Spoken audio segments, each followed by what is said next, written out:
Bonjour et bienvenue au cours de droit civil. Comme prévu, voici la capsule vidéo sur la quatrième partie de la leçon sur la juridiction pénale. Ici, nous allons continuer la partie concernant les compétences des tribunaux et des cours.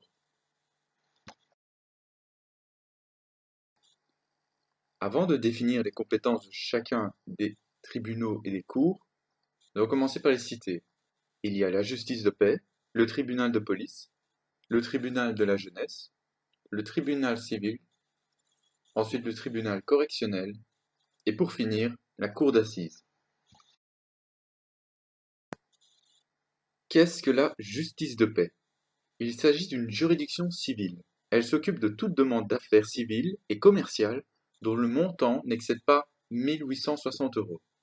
Certaines compétences lui sont réservées, quel que soit le montant, dont les locations d'immeubles, les pensions alimentaires et les expropriations. Cette juridiction joue également un rôle de conciliateur.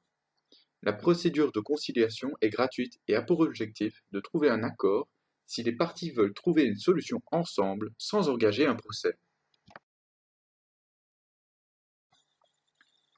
Ensuite, le tribunal de police, qui est une juridiction pénale qui examine les contraventions. Ce tribunal est aussi compétent pour les délits en circonstances atténuantes et aussi pour un certain nombre de délits spécifiques, dont les infractions de roulage. Lorsqu'il y a une infraction, le ministère public est représenté à l'audience par le procureur du roi. Viennent ensuite les tribunaux de première instance.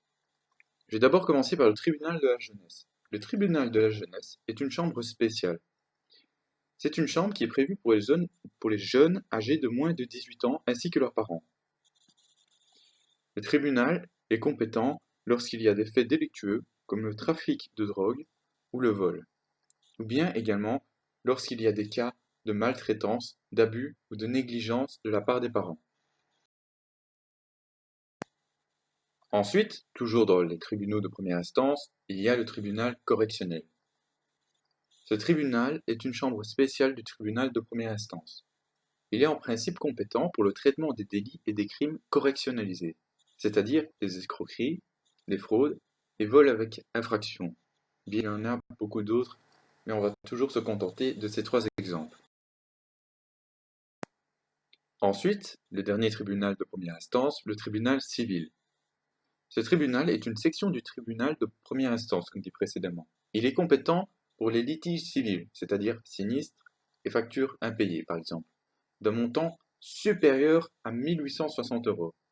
Ce tribunal est aussi compétent pour certains litiges, quel que soit le montant, par exemple les affaires de divorce, les problèmes de filiation et les contestations d'impôts. Ensuite vient la cour d'assises pour juger des faits les plus graves du code pénal, c'est-à-dire les crimes. Elle est également compétente pour les délits politiques et les délits de presse.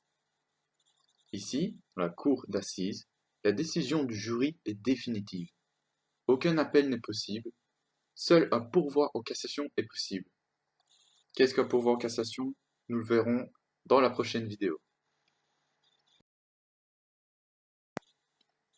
Bien, cela clôture la partie sur les compétences des cours et tribunaux. Mais ce n'est pas encore fini. Dans la description de la vidéo, tu trouveras un lien qui te mènera à un questionnaire en ligne. Je vais te demander de répondre à ce questionnaire en ligne et d'indiquer ton nom, ton prénom et ta classe, afin de vérifier que tu as bien compris ce qui vient d'être dit. Voilà, c'est fini. Sur ce, à la prochaine.